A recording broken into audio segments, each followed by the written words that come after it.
నా పేరు వెంకటరమణ. మాది కరుట్లపల్లి కోడేరు మండలం అనంతపురం డిస్టిక్. మేము నా మాకి జగన్ ఇన్ని పథకాలు విడిచినా కూడా దాంట్లో ఒకటి కూడా లబ్ధి పొందింది తక్కువ. అంటే పథకాలు వదిలినాడు కానీ అభివృద్ధి అనేది ఎక్కడా జరగడం లేదు. ఒక రోడ్లు వేయడం కానీ, ఒక బల్బులు వేయడం కానీ, ఒక ఏదైనా చేయడము ఇంతవరకు అభివృద్ధి అనేది జరగలేదు. మాకు అభివృద్ధి జరిగితేనే కదా పోదు. మేము ఇప్పుడు నా కొడుకులు 2 కొడుకులు బీటెక్ చదువుతున్నారు. ఒక కొడుక్కి 2 సంవత్సరాలు వేయలేదు, ఇంకొక కొడుకు 1 సంవత్సరం విద్యా దీవెన వసతి దీవెన వేయలే. ఇప్పుడు నా పిల్లోడు ఇంటి దగ్గర ఉన్నాడు. నేను కట్టుకోని స్థితిలో మాకేలాంటి భూములు లేవు, ఆస్తులు లేవు. నా పిల్లోడు ఇంటి దగ్గర ఉన్నాడంటే అప్పుడు చంద్రబాబు నాయుడు పీరియడ్లో డైరెక్ట్ కాలేజీలకే అమౌంట్ వేసేవాళ్ళు. కాలేజీలకి అమౌంట్ ఇస్తుంటే కాలేజీ వాళ్ళే చెప్తారు, ఇతను ఏదో అకౌంట్లోకి ఎత్తాను, బటన్లు వస్తున్నాను. ఎన్ని బట్టలు వచ్చినా బట్టనే మొత్తుతున్నాడు. ఇక్కడ డబ్బులు పడడం లేదు. ఆ పిల్లలు ఇప్పుడు ఇంటి దగ్గర ఉన్నాడు. పిల్లల్ని చదివించుకోవాలంటే మన చేత కాదు. ఇప్పుడు దానికోసమే మేము ఏదో గవర్నమెంట్ మారాలా అని మేము కోరుకుంటున్నాము. అదే పయ్యావుల కేశవ కానీ చంద్రబాబు నాయుడు వస్తే మాకు అదే విధంగా డైరెక్ట్ కాలేజీలకే ఫీజు రియంబర్స్ కానీ ఇంకా ఏమైనా పథకాలు కానీ వచ్చే అవకాశాలు ఉంటాయి. ఇప్పుడు హౌసింగ్ అంటే ఇసుక కొన్నట్లుండి మేము ఒక ఇల్లు కట్టించుకోవాలంటే ఇసుక వచ్చేసి 25 టన్నులు వచ్చేసి 20 టన్నులు వేసుకొస్తారు. దాంట్లో 15 టన్నులే వస్తుంది. 25,000 రూపాయలు మా ఇంటికి వసూలు చేస్తారు. దానికి కేజీతో కొనుక్కున్నట్లుంది ఇసుకని. కేజీల ప్రకారం ఎన్ని కేజీలు మేము కొనుక్కుంటున్నాము అనేటట్ల ఇసుకను కూడా ఇల్లు కట్టుకోలేకున్న స్థితిలో ఉన్నాము. ఇప్పుడు మళ్ళీ నెక్స్ట్ గవర్నమెంట్కి మారితే మాకు ఇల్లు కట్టుకోవాలని మేము ఇప్పుడు స్టాప్ చేసేసుకున్నాము. ఇక గవర్నమెంట్ మారిన తర్వాత మేము ఇల్లు కట్టుకోవాలని మేము అనుకుంటున్నాము. అదేవిధంగా ఈ ప్రభుత్వాన్ని మారితే అభివృద్ధి అనేది జరుగుతుందనే భావంతో మేము ఉన్నాము. అయితే ప్రస్తుతం ఈ సంక్షేమ పథకాలు ఏవైతే ఉన్నాయో వాటి మీద మీ అభిప్రాయం ఏంటి? సంక్షేమ పథకాలంటే అప్పటికప్పుడు బట్టలు వస్తున్నప్పుడు డబ్బులు పడతాయి. ఆ డబ్బులు ఎక్కడ తీసుకొచ్చి ఆడోళ్ళు మగోళ్ళు ఎక్కడో ఒకదానికి దానికి ఏ పథకానికి ఉపయోగిస్తారో ఆ పథకానికి ఉపయోగించుకోలే. ఏ టీవీలు, సెల్ ఫోన్లు, మంచివి కుక్కర్లు, ఫ్రిడ్జ్లు ఇట్లాంటివి తెచ్చుకుంటున్నారు. కానీ ఇంటికి అభివృద్ధి కోసం అనేది ఒక్కరు కూడా వాడుకోవడం లేదు. అయితే అభివృద్ధి పరంగా మీరు మాట్లాడారు కాబట్టి ప్రస్తుతం రాష్ట్రం యొక్క అభివృద్ధి ఏ విధంగా ఉందని మీరు భావిస్తున్నారు? అభివృద్ధి సరిగ్గా లేదు, అంతంత మాత్రమే ఉంది. అంటే అభివృద్ధి అంటే ఓ పోలవరం ప్రాజెక్ట్ కడతాము, డిసెంబర్ లోపలే కట్టేస్తామండి. ఆ పోలవరం ప్రాజెక్టు అట్లా నిలబడే. కాలువలు తవ్విస్తామండి, కాలువలు తవ్వలే. ఇలాంటివి ఏంటివి చేయడం లేదు. ఇండస్ట్రీలు రావడం లేదు. 3 రాజధానులు అంటున్నాడు. 3 రాజధానులు ఎక్కడ? 3 రాజధానులు అంటే ఒక రాజధాని అభివృద్ధి చేసుకునేదానికి మనం ఇంత బడ్జెట్ తక్కువగా ఉంది. 3 రాజధానులు మనం ఎప్పుడు అభివృద్ధి చేసుకుంటాము అని 3 రాజధానులు కూడా వేస్ట్ అని నాకు అనిపిస్తుంది. మామూలు మేము అడుగుతూనే ఉంటామండి, ఏది లేదు. ఆయన పట్టించుకోవట్లేదా? ఏదో పట్టించుకోండి, ఏదో అడుగుతూ ఉంటాము, చెప్తానే ఉంటాము. ఏదో కూడా అన్నీ పనులు జరుగుతూనే ఉంటాయి. పనులు జరుగుతున్నాయా లేదా? ఇక్కడ ఏది జరుగుతున్నాయి సార్, ఏది ఆయన వచ్చిన దాని నుంచి మాకు ఏది లేదు. రుడు మాపి లేవు, పావులాలు ఏది లేదు. ఎవరు వచ్చిన తర్వాత?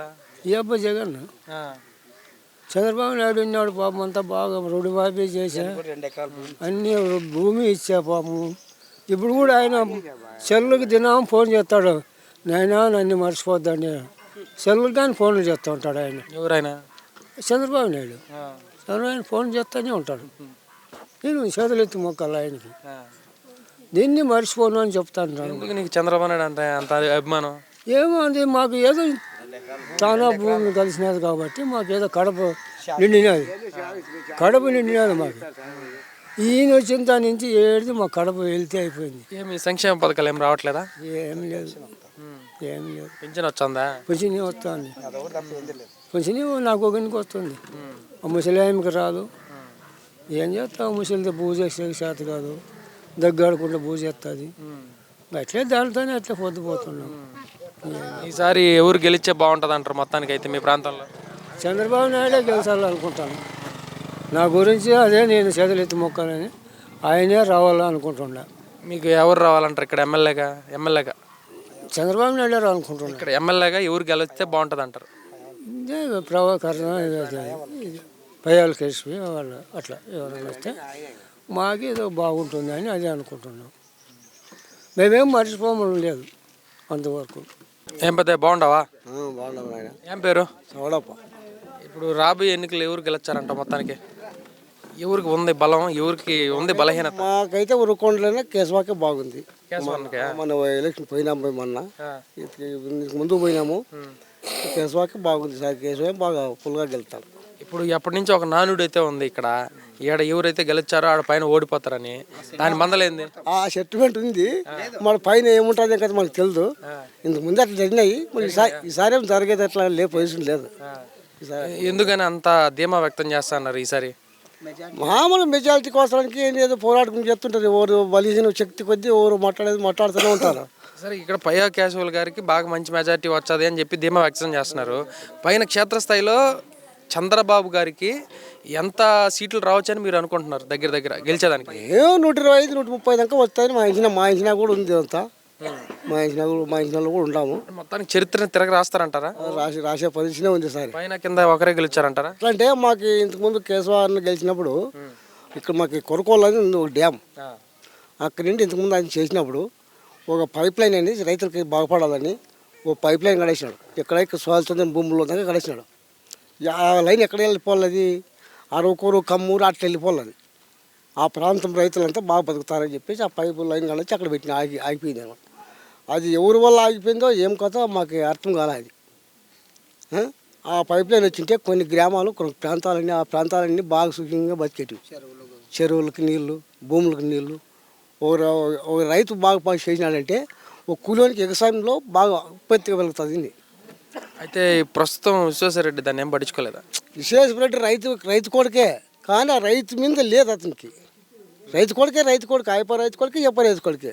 కానీ వీళ్ళు అప్పట్లోనే 10-15 గంటలు ఎద్దులు పెట్టుకొని మా ఇంట్లో 70-80 కుటుంబాలు పెట్టుకొని సాగిన వాళ్ళు కేశవ వాళ్ళు.